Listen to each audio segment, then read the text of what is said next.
வணக்கம். நான் இப்போ பேச போகிறது வந்து அப்துல்லா அப்படிங்கிற ஒருத்தரை பற்றி. அதாவது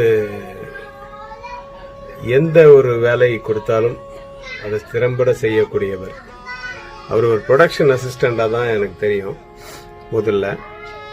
ஆனால் அதில் ரொம்ப சின்சியராக இருப்பார். ஆனால் ஒருத்தர் அதுலேயே இருந்துட்டா வாழ்க்கையில் வேற என்ன, அப்படியே இப்போ ப்ரொடக்ஷன் அசிஸ்டண்டாகவே இருந்தால் வேறு என்ன பண்ண முடியும்? சில ப்ரொடக்ஷன் அசிஸ்டண்ட் அப்புறம் ப்ரொடக்ஷன் மேனேஜர்ஸ் ஆகிருக்காங்க, அப்புறமா வந்து ப்ரொடியூசர் ஆகிருக்காங்க. சில பேர் அப்படியே இருந்துருவாங்க. ஆனால் இவர் டெக்னிக்கல் சைடில் இவருக்கு ரொம்ப இன்ட்ரெஸ்ட். எங்கிட்ட ப்ரொடக்ஷன் அசிஸ்டண்டாக வேலை செஞ்சுட்டு இருக்கும்போது எனக்கு அப்பப்போ வந்து, சார் ஒரு கதை வச்சுருக்கேன் கேட்குறீங்களா சார் அப்படின்னாரு. பரவாயில்லையே அப்படின்னு நினச்சேன். அதுக்கப்புறம் நீ ஆஃபீஸ்க்கு வா கேட்குறேன்னு சொல்லி அப்புறமா ஆஃபீஸ்க்கு வருவார். ஒன்று ரெண்டு கதைகள் அவர்கிட்ட நேரடியாக கேட்டிருக்கேன். அப்புறம் என் அசிஸ்டன்ஸ் கிட்ட சொல்லுப்பா, நான் அப்புறமா அவங்ககிட்ட கேட்டுக்கிறேன். நீ என்கிட்ட கதை சொல்லும்போது ரொம்ப பயப்படுற, சொல்ல வரல உனக்கு அப்படின்லாம் சொல்லியிருக்கேன்.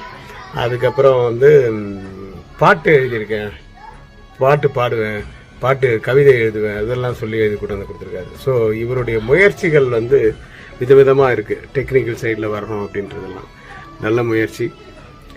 அதுக்கப்புறமா என் ஃப்ரெண்ட்ஸோடு சேர்ந்து சில பாட்டுகள்லாம் போட்டிருக்காரு. எனக்கே ஷாக்கிங்காக இருக்குது அதெல்லாம் கேட்கும்போது. எந்த அளவுக்கு இன்னைக்கு கேட்ச் ஆகும் அப்படிங்கிறது வந்து ஆண்டவன் தான் டிசைட் பண்ணணும். ஏன்னா இன்னைக்கு வந்து காலங்கள் மாறி இருக்குது. எனக்கு பிடிச்சிருக்கு. ஆனால் அது வந்து இன்னும் கொஞ்சம் மெருகேற்ற வேண்டிய நிலையில் இருக்குது நிறைய விஷயங்கள்.